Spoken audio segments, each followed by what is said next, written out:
Você trabalha mais horas do que nunca. Entrega antes do prazo, resolve problemas que ninguém vê.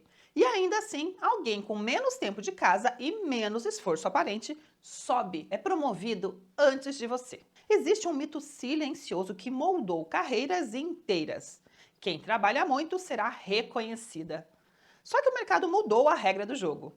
Segundo o relatório Future of Jobs do World Economic Forum, quase metade das habilidades exigidas no mercado vai mudar nos próximos anos. O esforço continua alto. O que mudou foi o filtro de valor. Nós entramos na era da comprovação. Hoje não basta fazer muito, é preciso transformar trabalho em prova, número, indicador, evidência defensável. E aqui está o ponto incômodo. Quando o seu impacto não é traduzido, ele vira ruído, e ruído não disputa poder. Durante décadas, crescer era estar perto de quem decidia. Agora decisões são tomadas por relatórios, métricas e narrativas estruturadas. O jogo saiu da convivência e foi para o dashboard. Se o seu nome entrasse amanhã em uma reunião de promoção, quais fatos sustentariam a sua cadeira na mesa? Você tem presença ou tem prova? Como a digitalização desmontou a lógica da proximidade? Por que avaliações revelam mais sobre quem avalia do que sobre quem é avaliada? Porque existe um tipo de contribuição essencial para a empresa funcionar que quase nunca aparece na planilha? Existe uma virada estratégica aqui. Mas antes de falar sobre como transformar esforço em influência, a gente precisa entender como o trabalho invisível passou a valer menos do que o trabalho mensurável. E quem está pagando essa conta? Durante décadas, crescer era estar perto de quem decidia. A promoção acontecia na convivência, na presença, no ser lembrada. Mas a digitalização desmontou a gestão por proximidade. Hoje, muita liderança não enxerga pessoas, enxerga sinais, indicadores, relatórios, sumários. Marcus Buckingham, pesquisador da Guadalupe por mais de 20 anos, analisou milhares de avaliações de desempenho. E a conclusão é desconfortável. Avaliações são menos objetivas do que parecem. Elas revelam mais sobre quem avalia do que propriamente de quem é avaliada. Ou seja, se você não constrói um enredo sustentado por fatos, você vira refém da leitura alheia. E leitura alheia vem com vieses, especialmente de gênero. Você pode ser descrita como dedicada, mas não necessariamente como estratégica.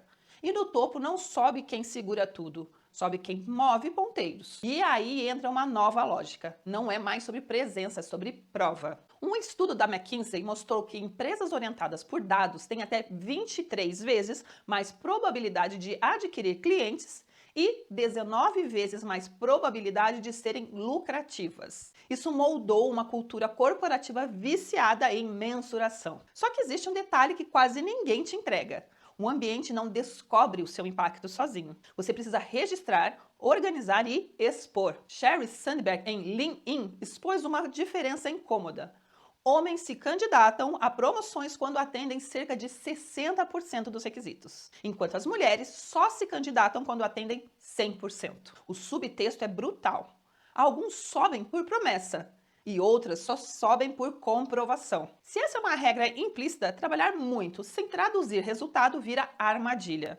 E resultado não é só receita. Resultado pode ser tempo economizado, retrabalho eliminado, risco mitigado, qualidade aumentada, rotatividade reduzida.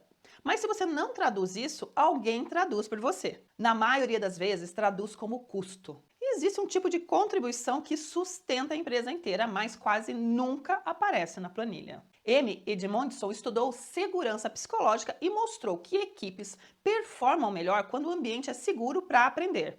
Só que esse ambiente não nasce sozinho. Alguém media conflitos, alguém organiza o fluxo, alguém percebe a crise antes dela realmente virar uma crise. Alguém evita que um erro aconteça. E esse alguém, frequentemente, é uma mulher.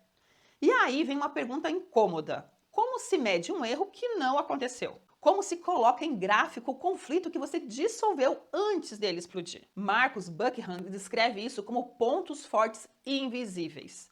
Você mantém a engrenagem rodando, mas o que costuma ganhar espaço são números diretos. Venda, margem, crescimento.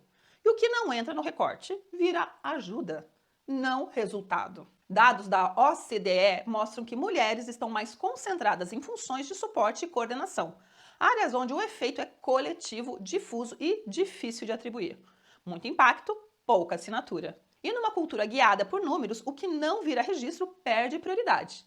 Dói, mas é estrutural. Então, como você pega esse impacto real que é invisível e transforma em algo que a liderança consegue defender? Aqui está a virada. Você não precisa virar outra pessoa. Precisa virar tradutora do seu próprio valor. Buckingham defende que a performance cresce quando profissionais usam seus pontos fortes de forma intencional. Mas ponto forte só vira alavanca quando vira visível.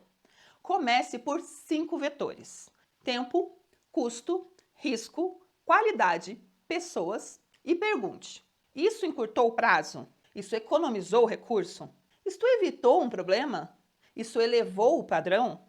Isto reduziu saída de gente? Se a resposta for sim, existe um indicador. Se existe indicador, existe argumento. E se existe argumento, existe influência.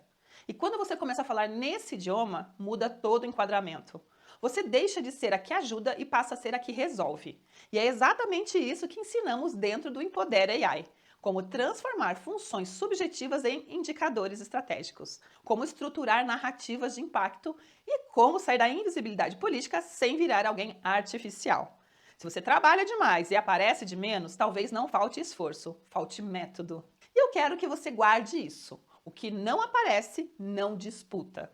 Sheryl Sandberg fala sobre decisões que moldam carreiras. M. Edmondson mostra que aprendizado precisa ser visível. Buckingham prova que percepção é enviesada. McKinsey confirma o que os dados vencem. E com isso, o recado é simples. Se você não mede, você não governa a narrativa. E quem não governa a narrativa, não governa o poder. E aqui vai uma pergunta final. Se hoje a sua promoção dependesse exclusivamente de números, qual evidência objetiva apareceria na tela? Porque esforço é silencioso, mas indicador fala alto. E quem fala alto no lugar certo, sobe, é promovida. Eu sou a Carla Petrelli e este é o Vozes que Empoderam.